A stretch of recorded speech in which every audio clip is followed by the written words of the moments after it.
Okay, good evening. Welcome back. It's the last lecture. I apologize for those who submitted report recently. I'm late. It took me a lot of time to prepare this and other stuff. So I will come back to you. But yeah, sorry for the delay. So let me remind you what we have done last week because we are going to build on it today.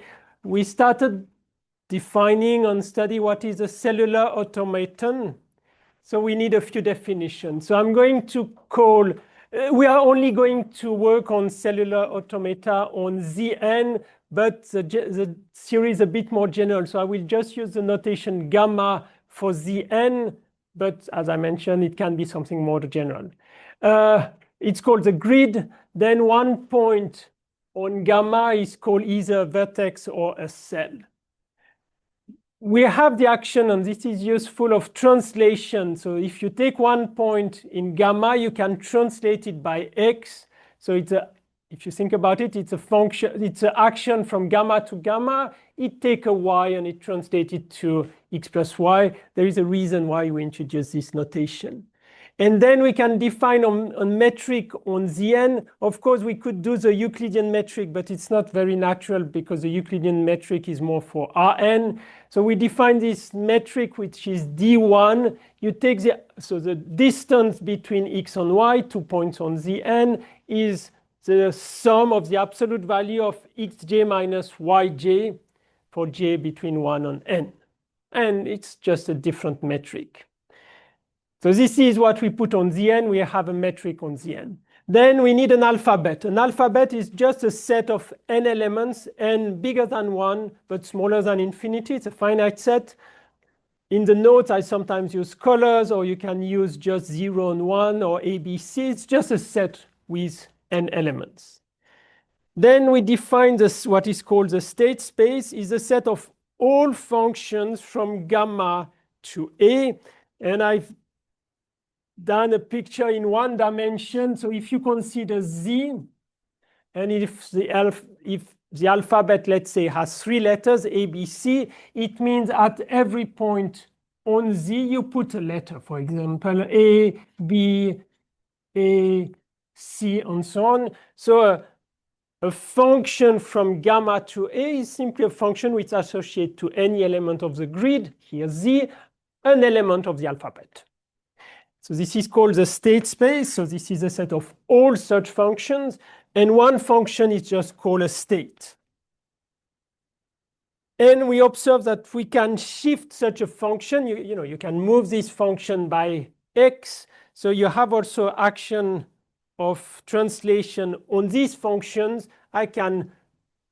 I need to put where is a 0 if I'm in one dimension. I can shift this function, let's say, by 2, which means what this B will come here, this A will go next, then C, and so on. This is the action on functions. I also mentioned the action of permutation. If you have a permutation on A, you can also apply it on the functions. And I also define what is a periodic state, but these two notions are not going to play a big role. So we have a grid.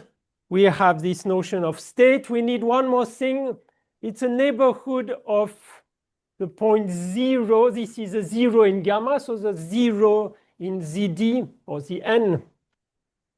And it's simply a finite set of elements which are even close to 0 doesn't mean so much, but we associate this finite set to 0. For example, these 3 points, but I can also take this point, and this point, and call it D0.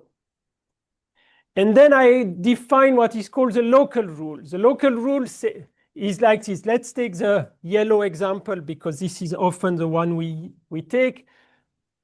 It associates to any possibilities here above the set D0 an element of A. So it means, for example, these 3 letters, A, B, A, are going to give me, for example, A or B or whatever, or C. And a different combination, for example, A, is going to give me something else. I will show some pictures later. So this is a local root. It associates to any function from D0 to A, so any function on these three elements, it associates one element of A. And if we just think about it, how many local rules we have, it's going very fast. We have n. N is the length of the alphabet, the number of elements of the alphabet. We have n power d, number of elements of D0 local rules.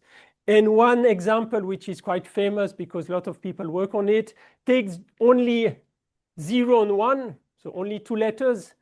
Takes a set D0 with three elements, for example, these three elements around 0, -1, 0, and 1. You already have 256 local rules. You can do this computation. And then what you do with this local rule, you define a global rule. Now, this global rule takes any function, so any state, and send it to a new state. We will see a picture. And how we do it, we simply translate this local information. So if, let's say, this ABA is going to give us an A, then we just shift. And if we find somewhere ABA, we again give the letter A. So it's just a shift. If you think about this, so we define the global rule applied to a U. A U is a state evaluated at X. What we do, we take U, we shift it at the origin, so we move it by X, we apply F0, and this is a new element we have. So this is when you evaluate a function at X, this is an element of A. All right, and then when you put these four ingredients together, it gives you a cellular automaton. So this is the grid, which is the N, it's the alphabet, it's a certain neighborhood of the point 0, the local rule, and from the local rule, you deduce uniquely a global rule. Okay. And we have seen that once you have this, you can define an iterated map. So its iterated map was this thing, and the set of natural numbers, this space or this state space, and this global rule. Maybe wait, I finished this. I will show you an example. And we can define this iterated map, which is a dynamical system. However, what is missing? The notion of distance on this is missing. I mean, you can produce many pictures, but you cannot discuss if two pictures are close to each other, if they are converging to each other, and so on. So you miss this notion of metric. And this is why we introduce a notion of metric on this set. And we want to say that two functions or two states are closed if they coincide on a large ball. And I defined this precisely last week. And so I take an epsilon. I can always sandwich it or sandwich the inverse between two integers. And we say that V is in the ball centered at U and of radius epsilon if these two states, if these two functions are equal on a certain ball. And this is a ball in the N. So here a ball is just an interval. And once we have defined this metric D, it turned out that this is a Cantor space. However, there is a small, it's not a problem, but we have to pay attention. This metric is not invariant because it's always centered at 0. Today, I'm also going to use sometimes this. No, we probably just need to turn it on. I don't want to use half of, maybe it's not half, but I don't want to use the screen for just a few pictures. I will just show you here. It's enough, and you can see this in the notes. So I'm just projecting something from the notes. So okay, this is a very simple example. It's coming. This is what I call the local rule. So the local rule here, we have three letters. We have D0 is made of 3 points. On the other hand, A is only 2 colors. So either this purple or this white or blue. And it means if we have these 3 colors, we associate blue. If we have this pattern, so we have 8 possibilities with 3 entries. D0 contains 3 elements and 2 colors. And this is a dynamical system. It's a very boring one, but what it is, the initial condition is the first line. So you define, we should also fix a 0. It's not written, but at a certain place, we have to fix a 0. And then somebody gives you this initial line. So it tells you at number 1, you have purple, purple, white, purple, and so on. So you fix this, and then you apply this rule. So you always look at 3. If we use in all these examples, it's always -1, 0, and 1. So we always look at 3 different entries, one on the left, this middle one, and one on the right. And we look where we are in this. So let me take, for example, here we have white, purple, white. So we have white, purple, white. So the next one is purple, and indeed this is the case. Or if we have 2 white and 1 purple, 2 white, and it's white, and this is why here we have white. Okay, so it means whenever you have a rule, a local rule, you can draw some dynamical system like this. Okay, yes? Gamma is Z1. Yeah, sorry, yes, I should say it. Gamma, all the examples I'm going to show, because it's the simplest one, is gamma is Z. Yeah, sure. It's one-dimensional. Because if you do it two-dimensional, it's more difficult to represent this. Well, how do you represent the time? I mean, this is a time, or the iterated system, you have a discrete time. Now, if you do a pattern in 2 dimensions, you need a 3rd dimension to represent the time. So it's possible, but it's more complicated. That's why all these pictures are always in 1 dimension, which is a limitation, but it's, so you just close it. Okay, so I will show you later again some pictures. So let's start. Of course, I need to finish today. So there are a few specific things I want to tell you about cellular automata. So the first one, when I introduced dynamical system in the very general framework, we had okay, let's say N, if I take N, we had a space M, and we had a F which was continuous. Now, this space here is A gamma.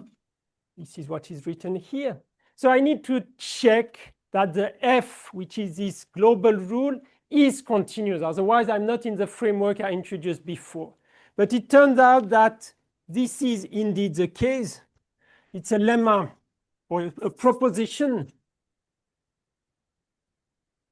So I will not always write the full statement. Today, we have a cellular automaton, and we define the dynamical system or the iterated map deduced from it. It's always a framework.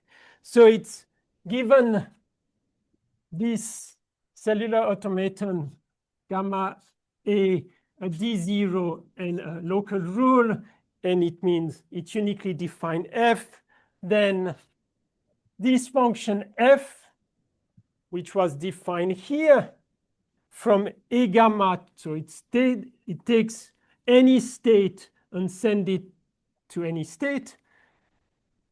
F from A gamma to A gamma is continuous.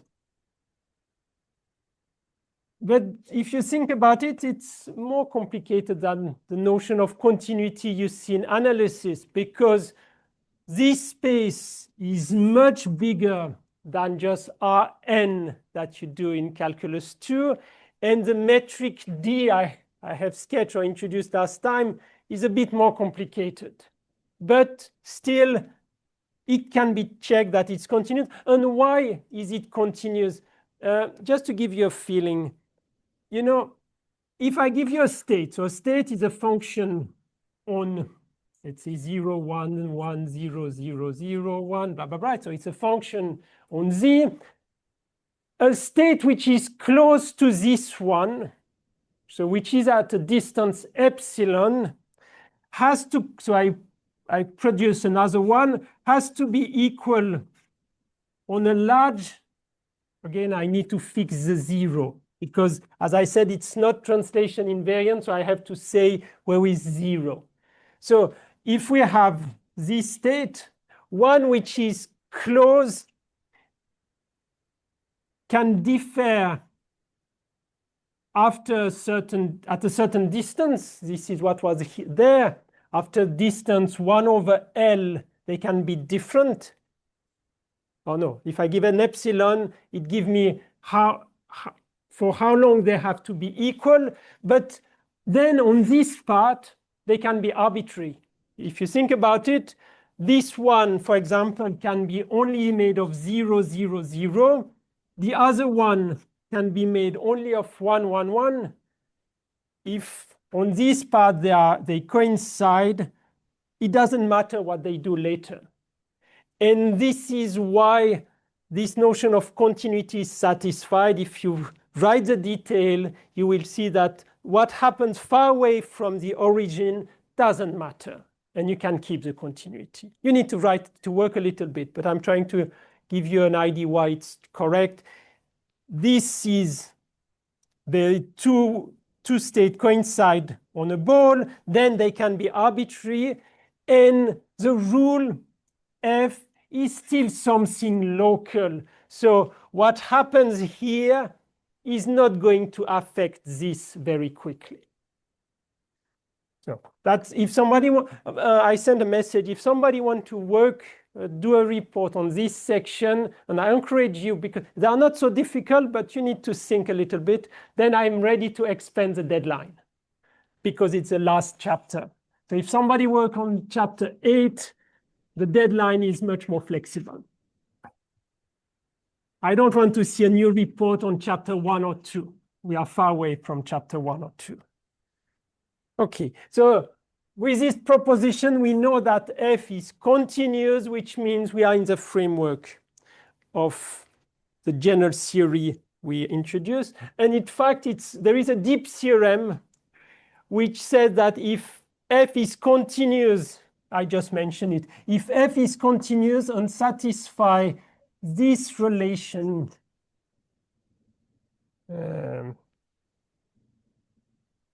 which was mentioned before. So if first you shift and then apply F, or apply F and then shift, continuity plus this relation imply that it's a cellular automaton. So in fact, this is a deep theorem which tells you you don't have so much freedom to construct a cellular automaton. If you have continuity plus this covariance relation, you are exactly in this framework. It's written in the notes. Okay, so let's move to the last section, 8.3. I want to study a little bit this discrete time. There are discrete time, discrete space. The dynamical system, I mean, the one we are studying now.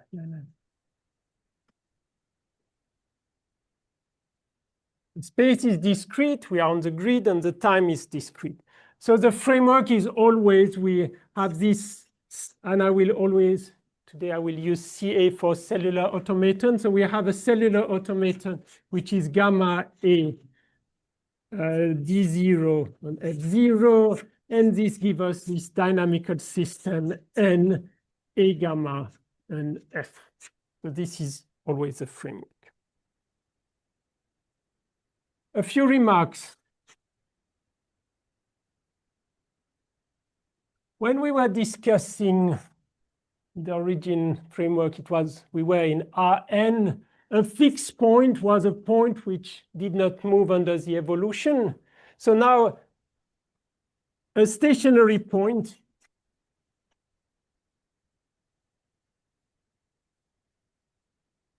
what is it? I also use stationary point or stationary state. It's a U satisfying Fu is U. So it means now a fixed point is not a point in space anymore. This is how you should be careful about this. We are dealing with functions. A fixed point is a function such that, and we had seen one on the picture, we will see it again. When you apply f, it doesn't change. So a fixed point is a function which doesn't change when we apply the global rule. And another feature, so this is stationary point or stationary state. Another feature of this framework, we have seen last week when I mentioned this is a Cantor space.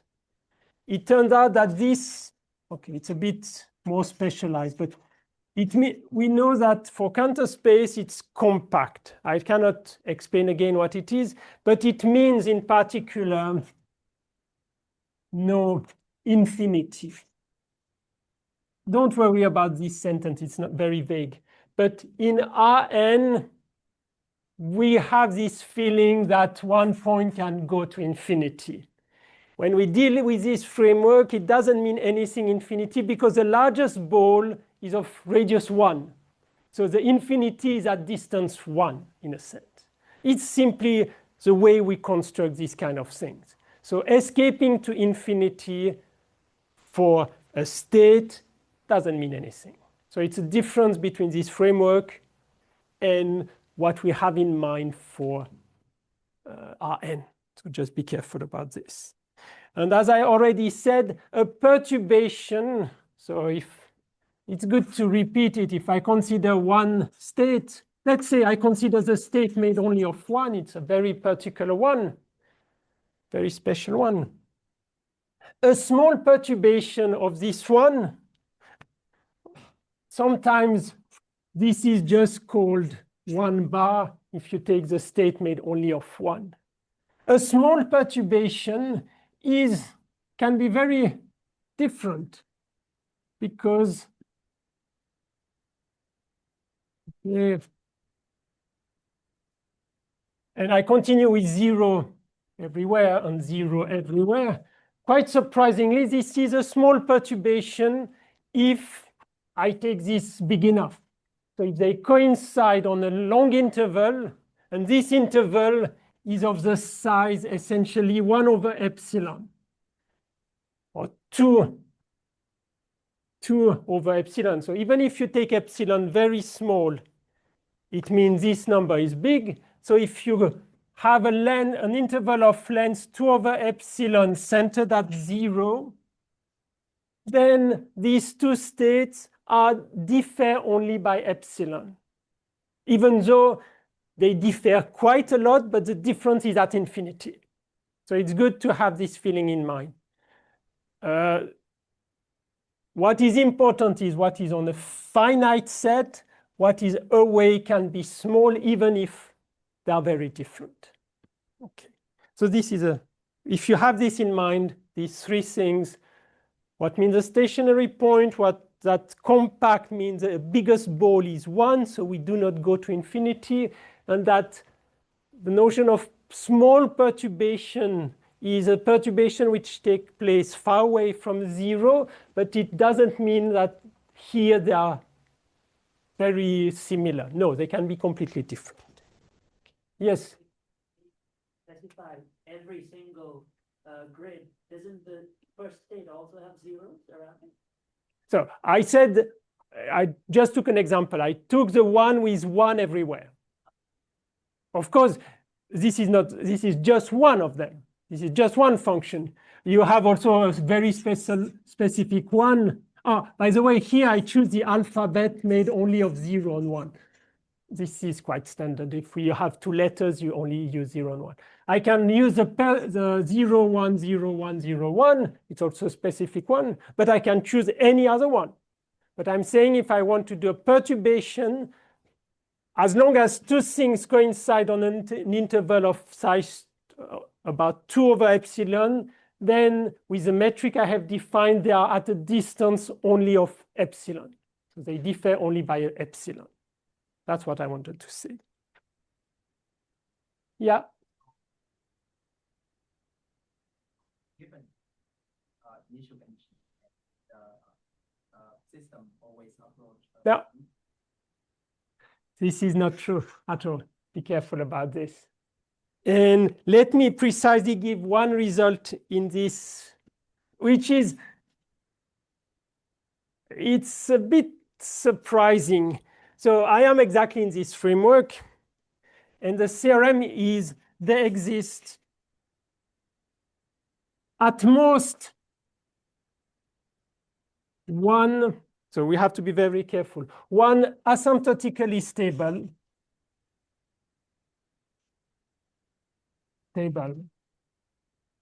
stationary state.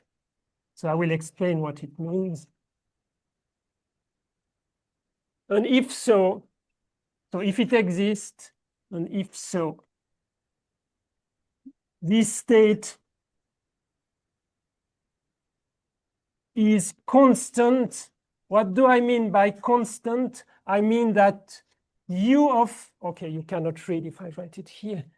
A constant state means it always takes the same letter. So a constant state means u of x is equal to u of y for any x and y in gamma. So this one is one constant state, or the 0, 0, 0 is a constant state. So what is this theorem saying? It says there exists only at most one, so it can be also 0, stationary state. So we know what a stationary state, it was recalled here. Asymptotically stable, which means they attract the other one in a small ball. Remember on the picture here. So now this picture, you can still use it, but it's not in space. This is a point u, so it's a function. And it means there exists only one u, such that if you take all the state close to it, up to a distance epsilon, they will approach u when you iterate f. So under the evolution given by f, there is only one which will attract the other one. And if there exists one, this state has to be constant. It's called spatially constant because it's constant in space. So this is a very surprising result. The proof is not so difficult, and it's again because of the fact that two states differ by epsilon if they agree on a big ball. I cannot explain the detail of the proof. I gave the reference. Let me just try to, with a picture, to explain it. But again, you have these proofs are not difficult, but it's conceptually a bit difficult because you have to go to this space of functions. Once you are in this space of functions, that's fine. You know, suppose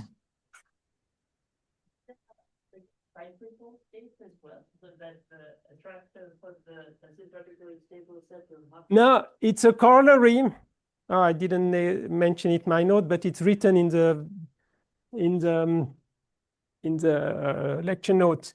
From this, in fact, you deduce that there is no periodic state, asymptotically attractive, asymptotically stable periodic state. So it means you cannot have what we have seen in Rn, where you have a state which alternates into two places. This is not possible here, which is again a bit surprising. But why? In fact, the corollary is easy. Suppose you have one. So suppose you have two. Like this, you just alternate. Then these are stationary points for f squared. Something which is two periodic is stable for f squared, because if you apply f squared, you go here and back. So you're at the same point. So you would have two different points which are stable on the f squared, asymptotically stable stationary states. And the theorem here tells you, oh no, there exists only one. So it means these 2 points have to be the same. So the fact that there exists only one in this case implies that no, you cannot even have periodic asymptotically stable states. So it's very different from what we have seen in Rn.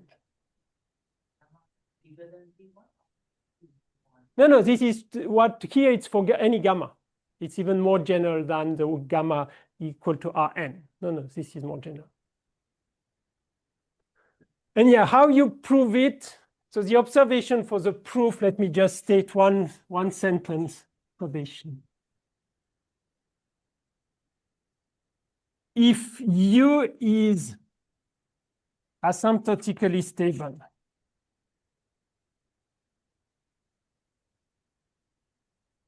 stationary state,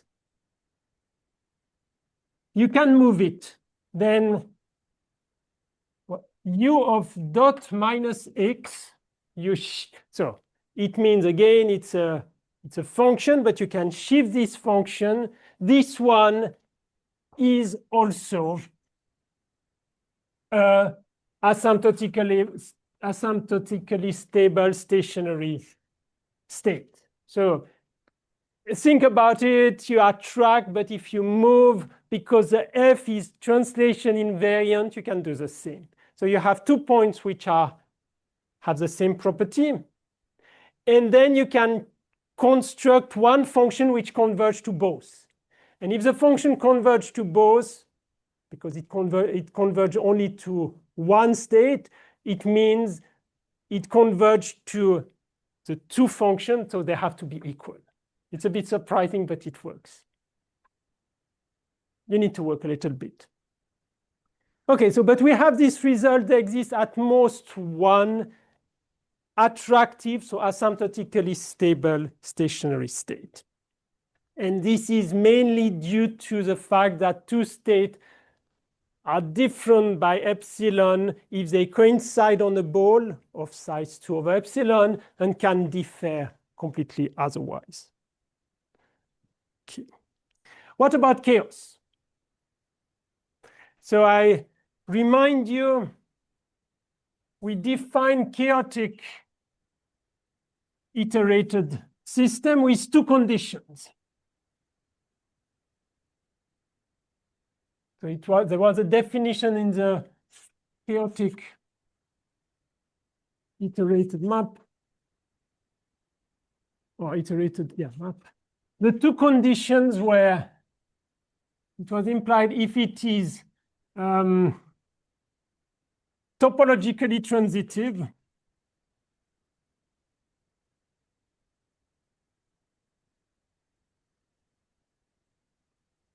and dense, if it contains a dense periodic points.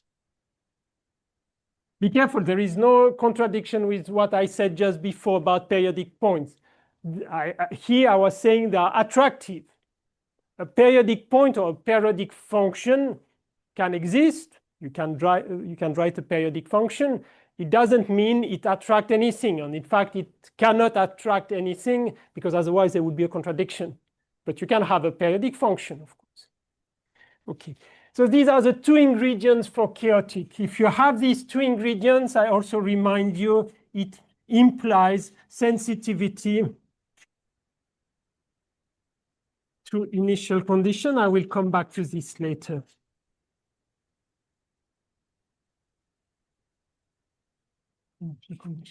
But okay, so quite surprisingly, and again, this is an exercise. If you really want to feel a little bit what happens, can you turn this on?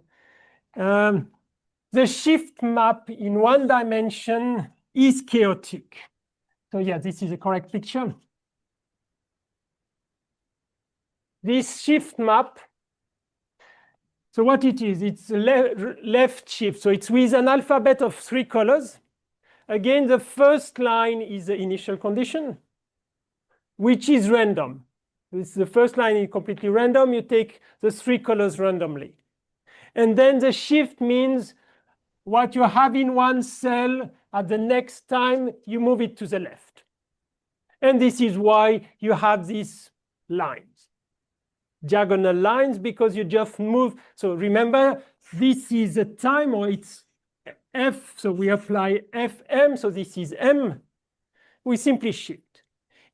So this is in one dimension. So we have here gamma is Z, and F0 is what I call the left shift. Left because we move to the left. And we just reproduce this everywhere. It turns out that this F, quite surprisingly, is chaotic. This F, just in one dimension, the left shift is chaotic, so it means it has these two properties.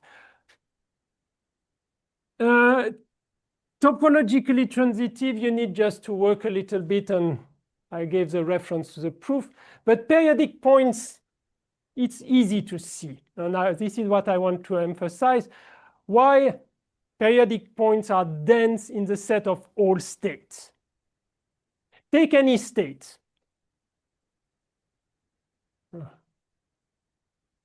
Again, I do it in one dimension. This result is in one dimension.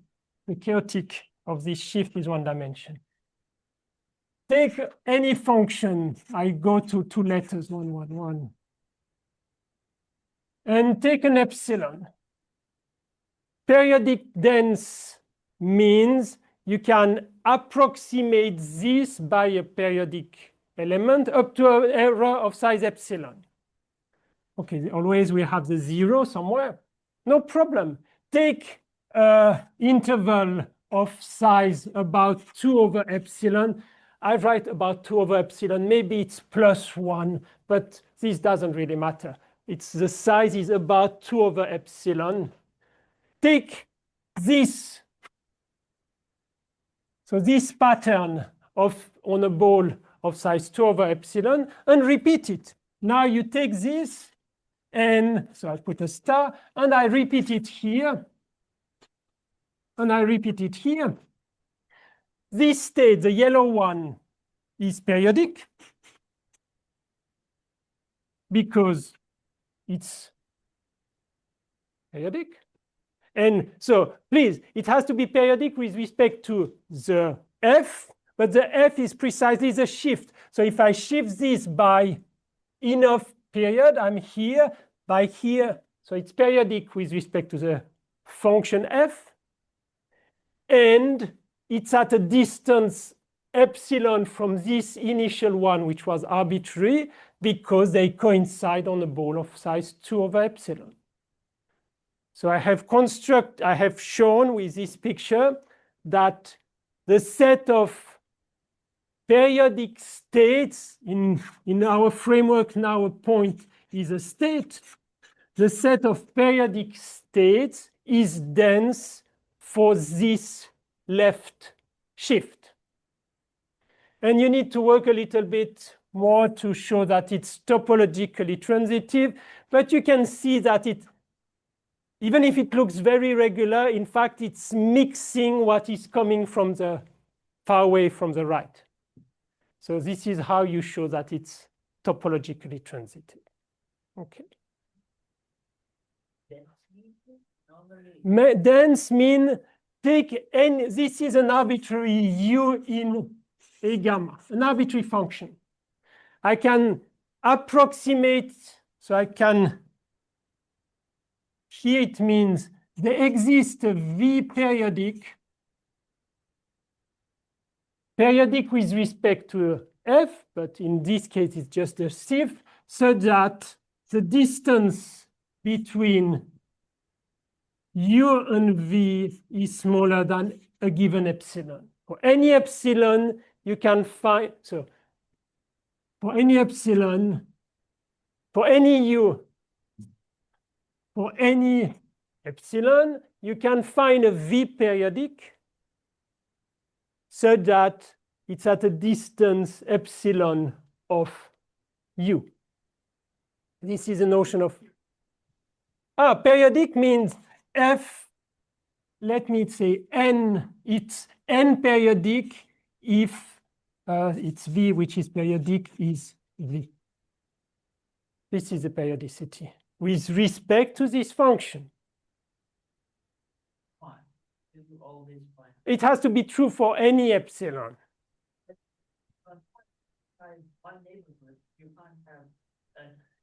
What means at a distance 1? It means it's arbitrary. It's any the maximal ball is of radius 1. So two states which are completely different are at a distance 1. So you want to have, on the other hand, you want to have an epsilon small, not 1. So this is a notion of dense periodic point. Just do it. Take an epsilon, take an interval of size 2 over epsilon, and copy this like this. So it means this n is related to this 2 over epsilon. It's the length of this interval. So if you shift by enough exactly this length, you are back to the same state. Yes. If we started with a very uniform state, like 1, 1, 1, 1, 1, if you shift it, it's still the same state. Yes, and so what? It's not dense periodic. Think a bit more, please. I started with an arbitrary one. I did the construction for an arbitrary one. You are giving me one specific one. It's in my framework. This arbitrary one, I can take the one which is only made of 1. But in this case, I don't have to do anything because it's already periodic. So I don't need to approximate it by a periodic one because it's already periodic. It's dense periodic point means an arbitrary one, in particular one which is not periodic, can be approximated up to an epsilon by a periodic one. Okay, good. So quite surprisingly, we can learn quite a lot by looking just at the left shift in one dimension. Which figure is it? Probably this. Can you show me the next one? I don't know if. What is the next figure? Okay, later, so you can close it. So what we are interested for these cellular automata, we are usually interested if what is the asymptotic behavior, asymptotic with respect precisely to this time or with iteration. And there is one notion which is natural in this framework, and I would like to introduce it. It's a very general notion because the aim is to classify the cellular automata. So a good notion is a notion of equicontinuity. So I have to confess, I learned this notion when I was a student. I could not understand it at all. So I hope you will understand it today. Let's see.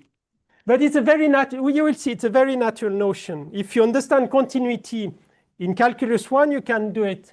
You can understand. So we discuss a family of functions. This has nothing to do now with respect to cellular automaton, but we will see why it's natural. A family of functions. I do it even in the very general framework. It's a family of function Fm. M can be, let's say, the set of, okay, let's say this, doesn't matter. Each of them is from any space X to any space Y. These have to be metric space. For example, Rn, but we will be more general. So this family is equicontinuous. Equicontinuous. At a point x0 belonging to x, if for any epsilon bigger than 0, there exists a delta bigger than 0. So far, it's like continuity, such that, so this is something you should know. Now, for any x satisfying the distance between x and x0 is smaller than delta, then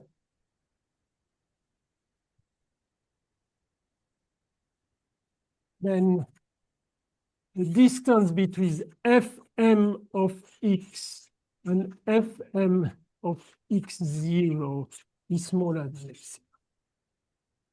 So please, you have all passed calculus 1, all of you. Oh no, maybe not all. So a good reminder for calculus 1. This is a definition of continuity. Take just one function. One function, suppose I take only one function from x to y. It's continuous at a point if for any epsilon you can find a delta such that for all x which are distant at most delta, f at x minus, or f, the distance between f of x and f of x0 is smaller than epsilon. But now we are dealing with a family of functions. So what is the only difference? This has to be true for all m. So it means the delta, epsilon is given, the delta has to be the same for all m. So for all functions, same delta. You can turn it on. Same delta for all. Yeah, just show me the new picture. Same delta for all fm. And I gave you a family of functions. Take all these polynomials, x power. So these are all polynomials. You can go. And I look at around 0, and I'm claiming that they are equicontinuous. It means for a given epsilon, you can find a delta, maybe not, a delta which is going to be this interval such that the distance between a function at 0 and a function at x in this interval is smaller than epsilon. So all these functions here are equicontinuous. Be careful, this is not the case here. If you try to show equicontinuity here, it's not true. So equicontinuity means continuity, but with a kind of uniformity, because the same delta has to be true for all functions. This is just uniform continuity, but for some point, I guess. No, it's a continuity for a family of functions. Yeah, the sequence of functions. It's like very similar to uniform continuity. Uniform continuity is usually for one function, but on a big space. Yeah, so it's not different. It's different. But think about it. This picture is good because you can see all these functions are equicontinuous on a small interval around 0. Oh, they are equicontinuous at 0. Convergence. It's for family. You have already dealt with a family. It's very specific for families. So now, this is a general definition. It's not so surprising. Just be careful. I have been a bit more general in the note. This D is a metric here. So I should indicate this is a metric in this space. This is a metric in the final space. So it's here. But if you think about Rn, this is just the usual distance in Rn. This is equicontinuity, nothing very special. It's a continuity for families, so the delta should work for all of them. Okay, you can turn this off. Why is it interesting for us? We are going to use this concept. What is Fm and what are x and y for us? So I'm going to use x and y as this space of function, which is a metric space. And I'm going to use Fm as the power of f. We have one f, and we just take its iterate. So it means for us, the family Fm equicontinuous m any natural number is equicontinuous at what is a point in our case? It's a u0. It's a function. A point in this example is just an element here. So it's an element of a gamma. So it's a function. If for any epsilon bigger than 0, there exists a delta bigger than 0, so that for any u in the ball of radius delta that's centered at u0, one has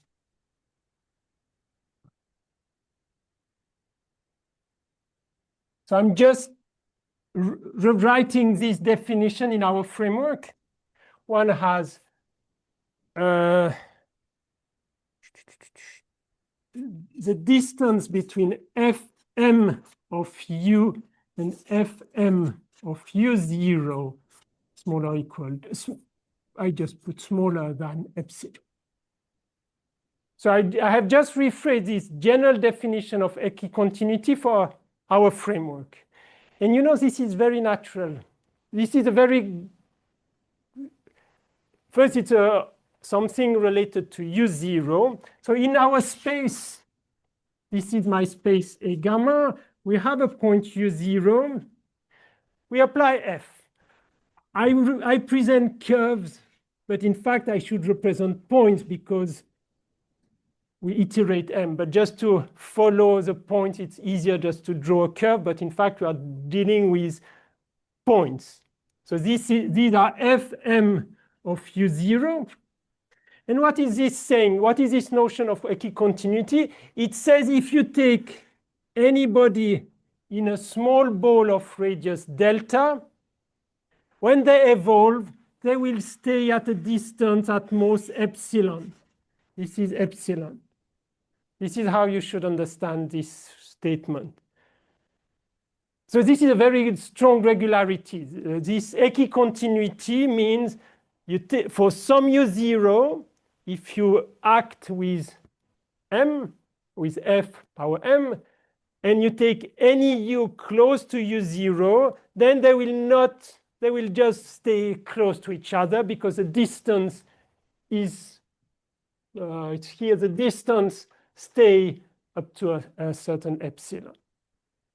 So that's quite natural. I mean, it's a very strong requirement. So I'm not claiming that we always have this. It depends on U0 and it depends on F.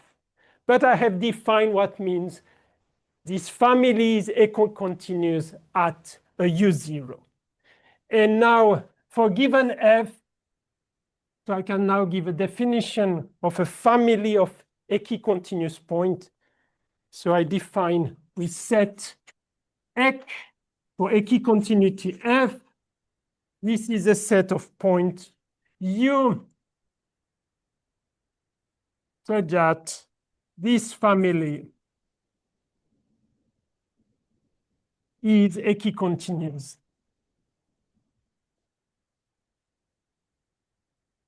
at U.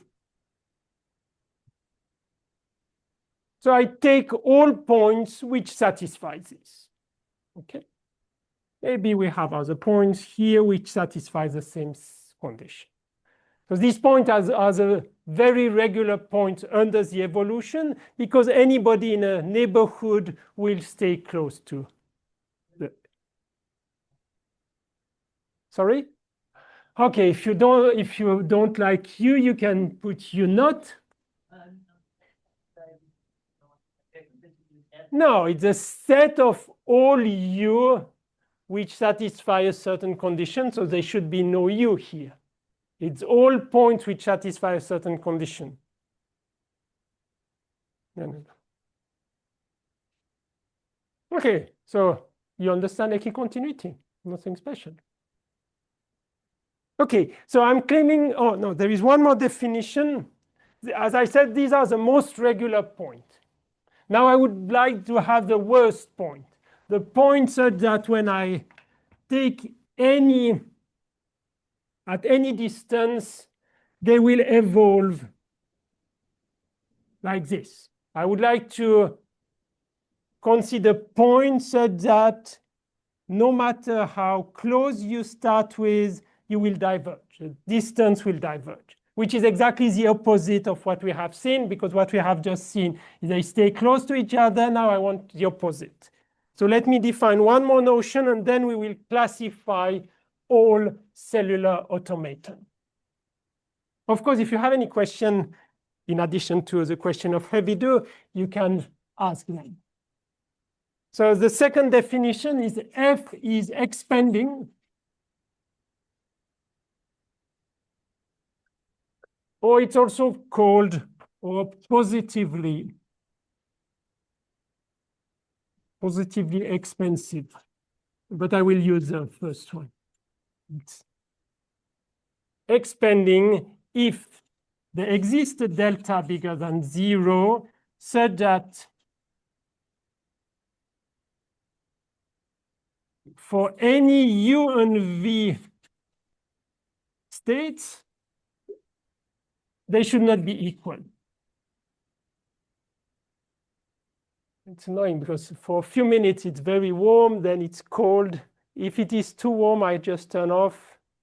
If you start to sleep, I will turn it off.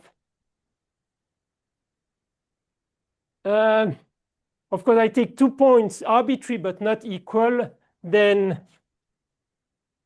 there exists an m integer, which depend, of course, on U and V, such that the distance between Fm of U, Fm of V is becoming bigger than delta. So you can see this is exactly the opposite, because it says it's expensive if no matter the distance between two states, they will move away from each other after a certain time.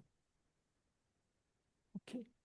So it turns out that this condition is even stronger than sensitive to initial condition. It turns out that F expanding implies F sensitive to initial condition. I will recall what it is to initial condition. What means sensitive to initial condition? It's a bit weaker because it only says for any point, you can find one guy in the neighborhood so that they will diverge. But it might be that other trajectories will stay close to the initial one. Sensitive, it means at least you can find one at a distance epsilon, which will move away. Here, this is stronger because it says they will all move away from the white one. So that's why expanding is stronger than sensitive to initial condition, yes. And it also implies that X of F is empty set. Because if it is expanding, observe that my notion of expanding is global. I'm not saying at one point, it's a global notion. So if it is expanding, it means we have this divergence everywhere. We cannot have any point where we have an equicontinuous evolution. So we will have these two implications. Expanding implies sensitivity to initial conditions, implies the set of points where we have equicontinuity is empty.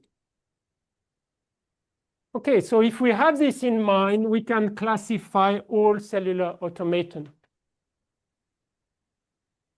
So classification, I'm not saying that it's useful, in fact. There is a lie. Classification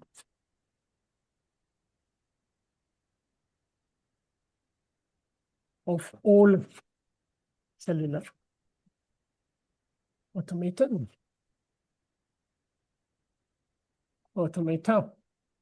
So the first class is the set of equicontinuous points is everywhere. So we will see an example. All states satisfy this property of equicontinuity. So these are the most regular system. We will see a few examples. The second one is that this set is not everything. It's not everything, but it's not empty.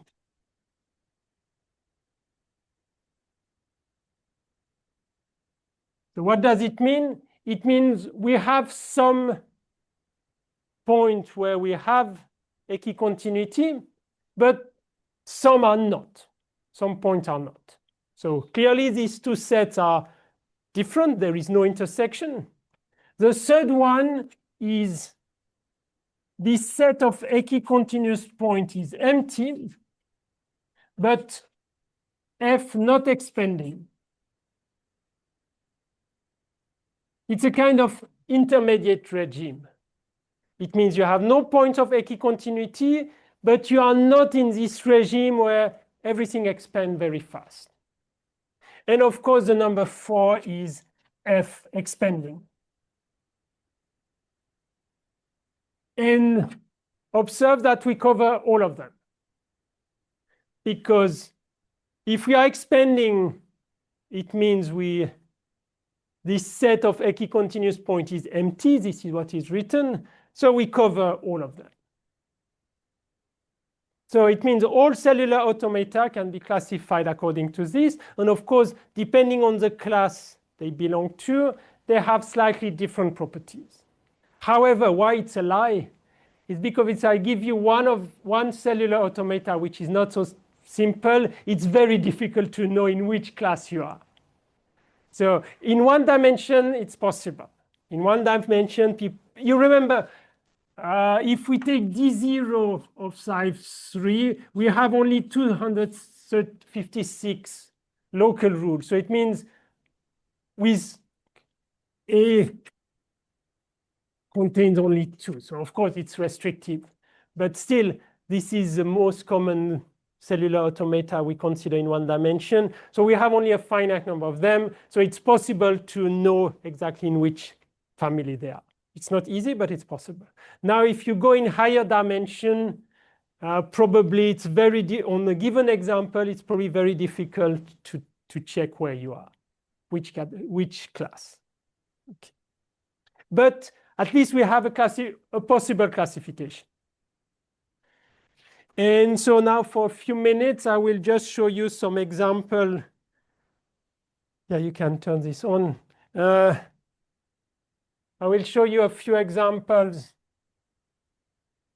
It's very difficult to present this on the blackboard because I cannot draw this on the blackboard. But look at, these are examples of class 1.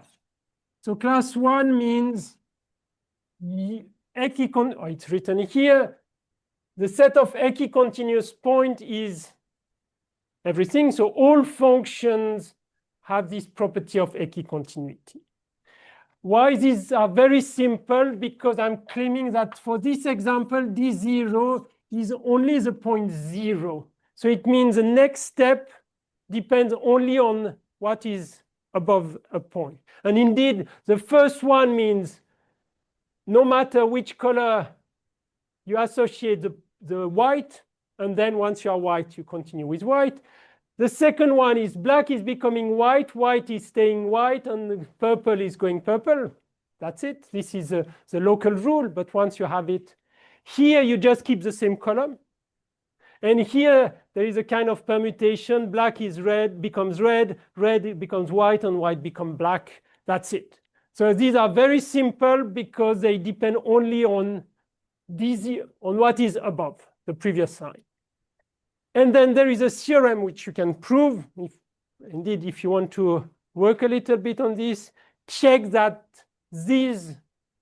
whenever D0 is like this, the cellular automata are automatically in the first class. So it means you have this property that if two states are close to each other, they stay close. It's not surprising because, okay, take a state like this and take one which is similar, but slightly different on the left and on the right. The distance of the set where they are similar will stay the same. It's not becoming smaller. And the distance is precisely 1 over the number of points where they are similar. So the distance will stay constant. This is not very surprising. Of course, you need to check it carefully, but you can do it. Show me the next image, I think. Yeah, this is also of class 1, if I don't do a mistake. So this is something I have already shown. On this line, you have the 8 rules, because you have it's always gamma is Z. And here we have 2 colors, so it means first D0 is -1, 0, 1. So it means the evolution always depends on 3 points, and you fix what the next point.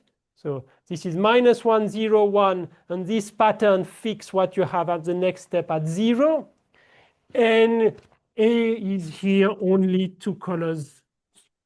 So the cardinality of which I call n, this is what I call n is 2.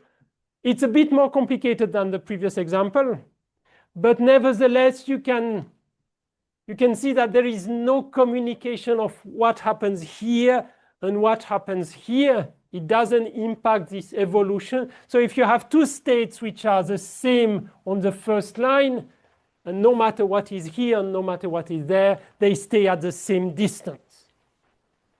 What is here is not, on the first line, is not going to change the evolution. It's a very local one. That's why this is still in the case D1, or the first case. Okay. So for the first class, you should keep in mind it's a local rule which not a local rule in the sense I introduced, but what matters away will never impact this region. That's the point. So the distance stays the same. Okay, next picture. Okay, this is another one. Again, the first line is random. It's 2 colors. The first line is random. Okay, the rule is not given, but there is a simple rule for this. It's written in the notes.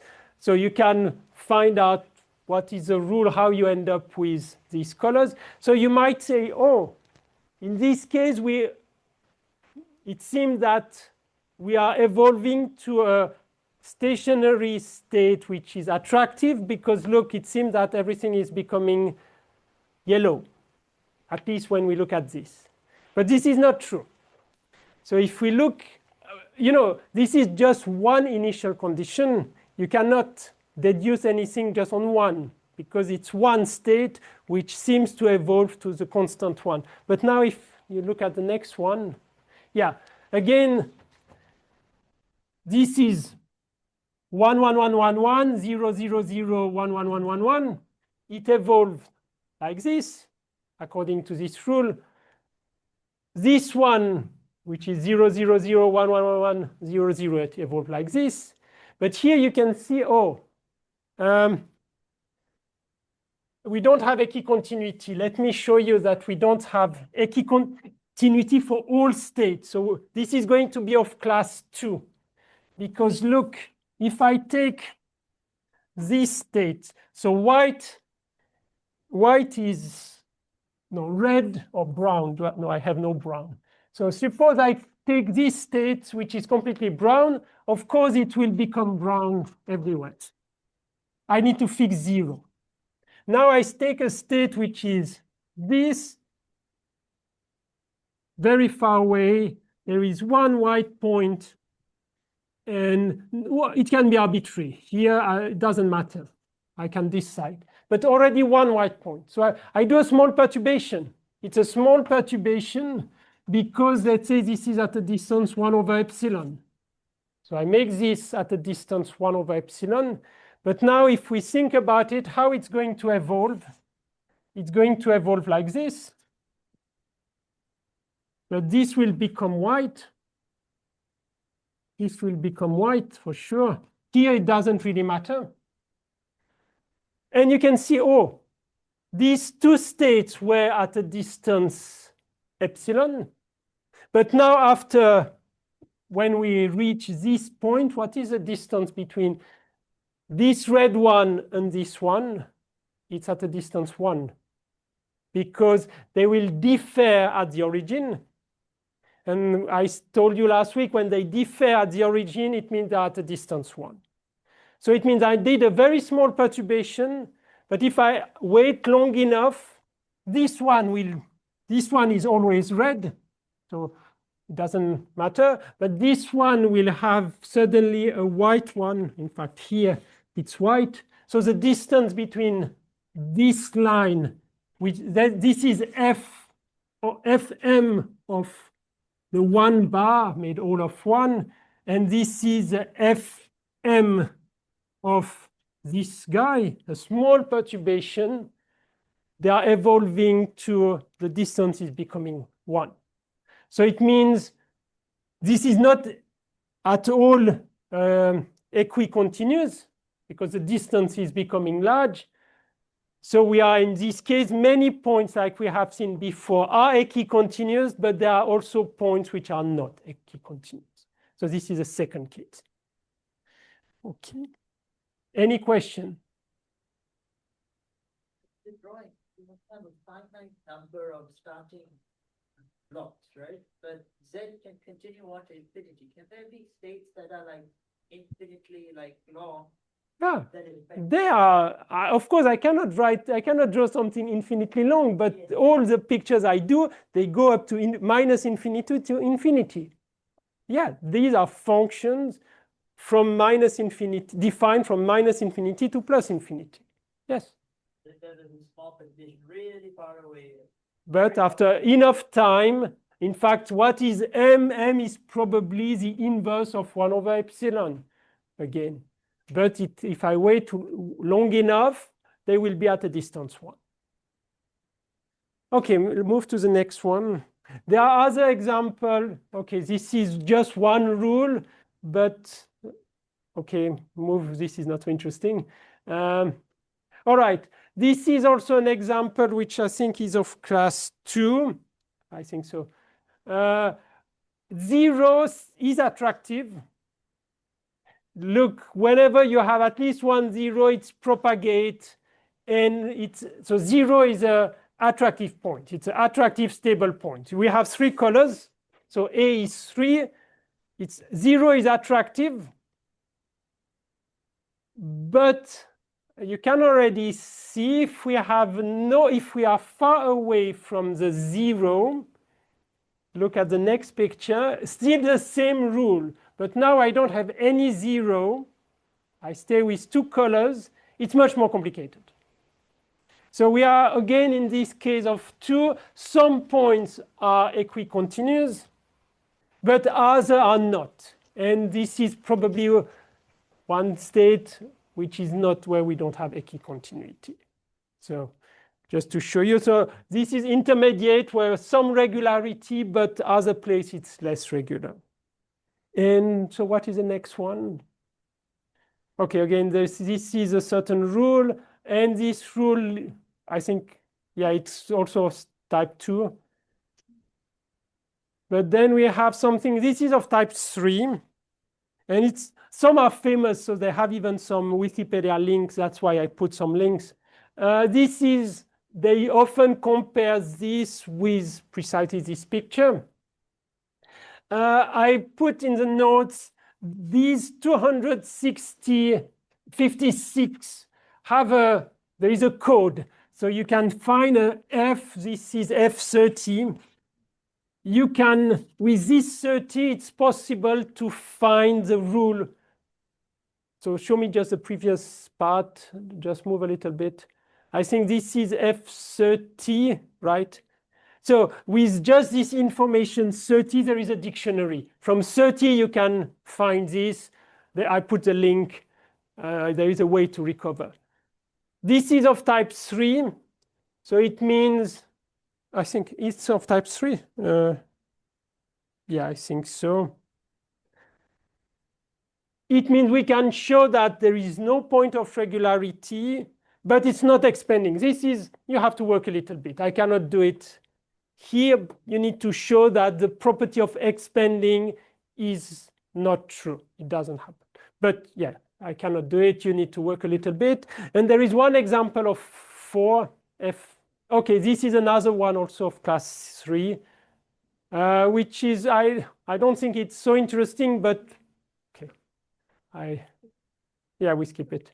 And the class 4, just show me the one of class 4. I want to show you something else. So this is of class 4. Again, there is a rule. It's 100. What is it's 109. Okay, it doesn't matter the number, but no, show me the next picture. What is interesting with this one is, you start with just one black point. Everything is 0. And you end up with this figure, which is like the Sierpinski triangle. But if you start with a random initial condition, the same rule is going to give you this. And this kind of regularity or non-regularity is quite typical to what happens with number 4. But again, you cannot deduce from this picture that this is of class 4. You need to work, you need to check that in this case it's really expanding. And I think I told you the shift in one dimension, the left shift is chaotic. I think the left shift is also class 4. I'm not sure. It is. So in fact, what we do is you can create a topological isomorphism between this one and the one, there's a shift. So this is again how we did it for the tent map and the logistic map. We constructed such a isomorphism. And so if we know one is chaotic, the other one is also chaotic. Okay. So there is a classification. Now, if you give me a more complicated one, it's probably very difficult to find in which category it is. Okay, I think that's all. Is there anything else after this one? No, I think that's all. Okay, yeah, just close it for a second. I don't want to go further in this classification. It's interesting. We have a notion of distance, so we can really analyze something.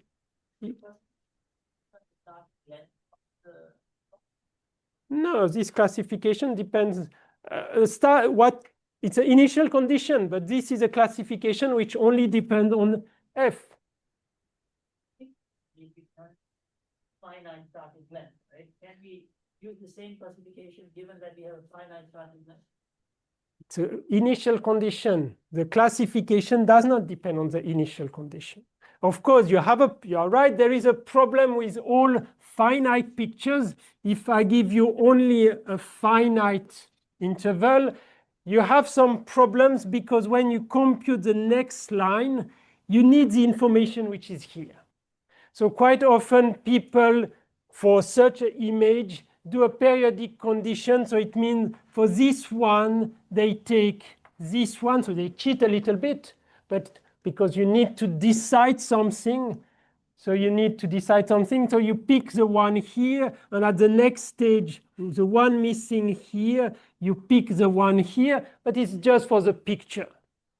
Or what you can also do is, if you use this D0 is -1, 0, 1, then if you don't want to cheat like this, you can only represent pictures which are like this, because it means this region is impacted by what we don't see.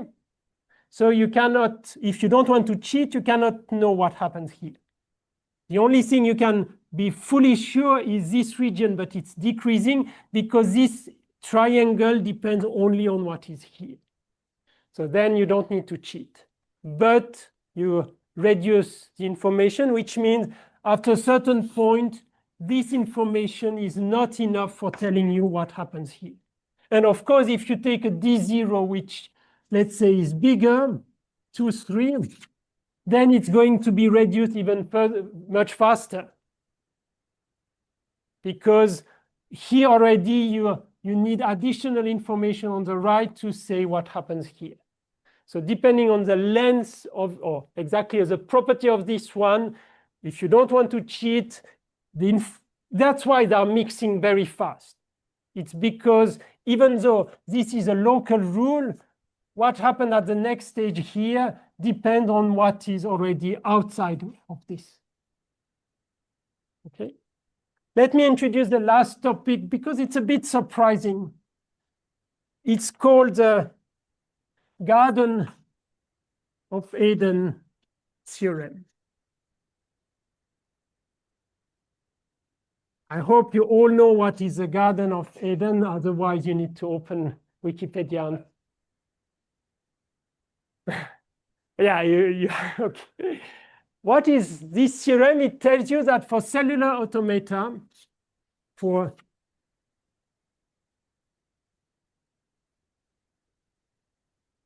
I have to be careful on the n. If you do on a very general framework, it's no more true. But on the n, injectivity, F injective is equivalent as F surjective, which means if it's equivalent to F bijective. Which is very surprising. If you say this to your professor calculus 1, you're going to receive a 0. But in this framework, surjectivity and injectivity are the same. So let's just discuss these notions for a few minutes. What means injective or surjective? It's a local property. And the theorem, which is not easy, it's a rather deep theorem, tells you that these notions are equivalent. As I said, you can be a bit more general than the end, but it's not true for all situations where you can define cellular automata. So first we define a Garden of Eden pattern. And often it's just written GOE, Garden of Eden pattern. So what is it? It's a finite pattern. I will define the finite pattern of element of A, which are not part of f of u for any u in. So yeah, you can turn it on.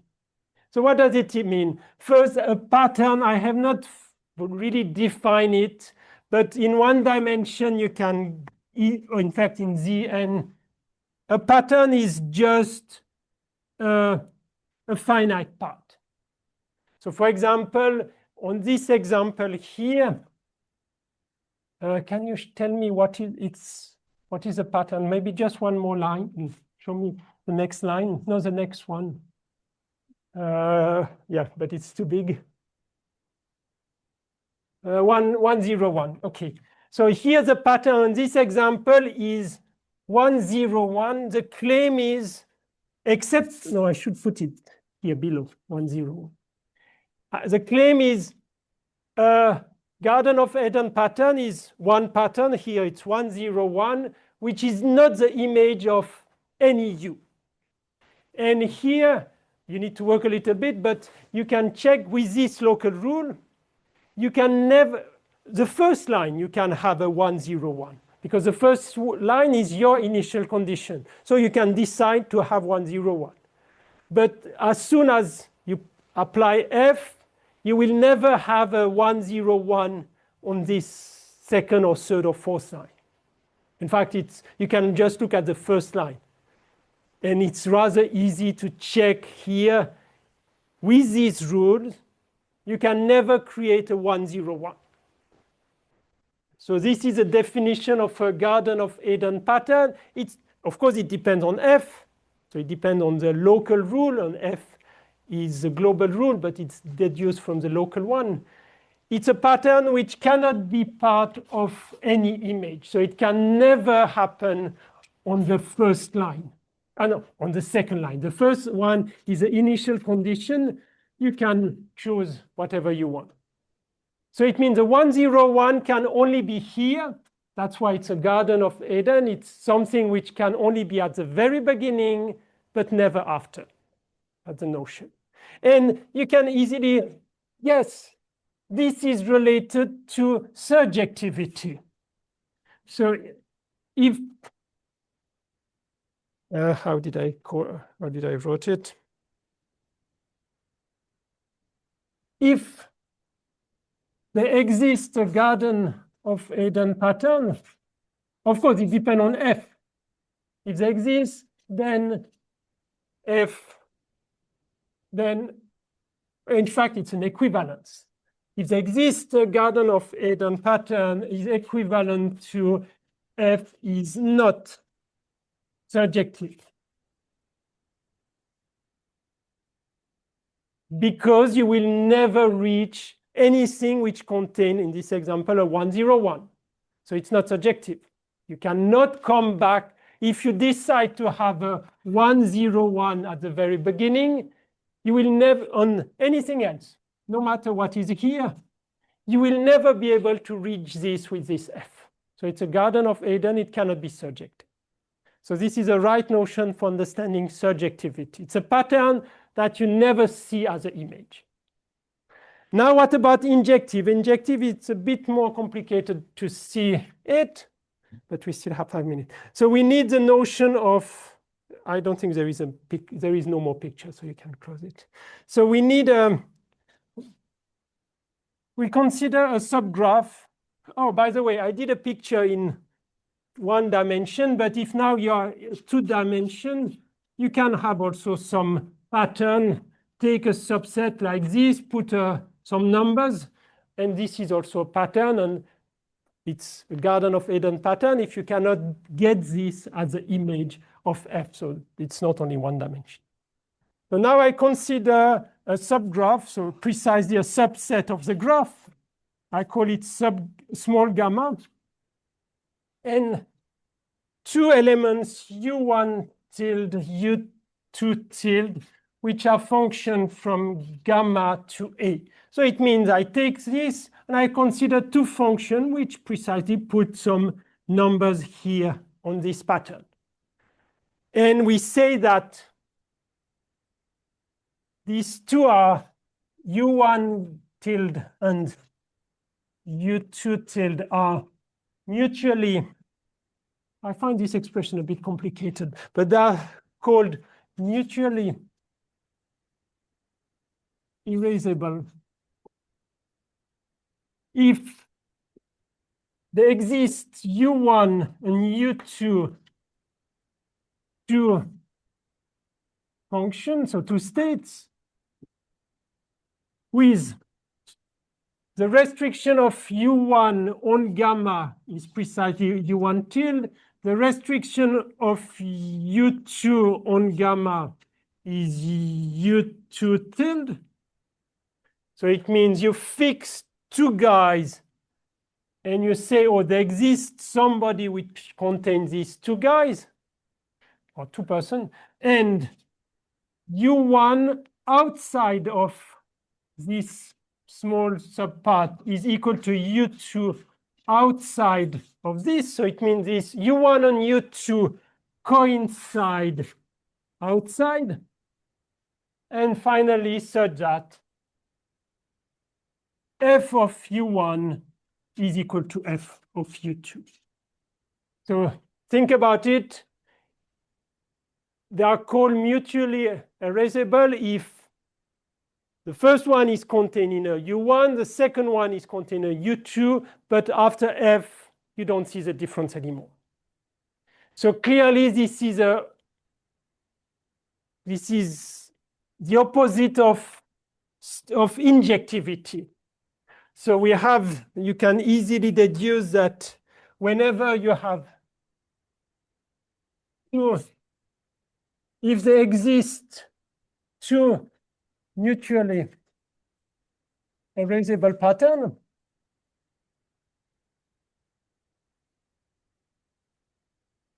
then this is equivalent that F is not injective, because 2 different U1 and U2 gives you the same image. And this Garden of Eden theorem tells you that there exists a Garden of Eden pattern if and only if there exists a mutually erasable pattern.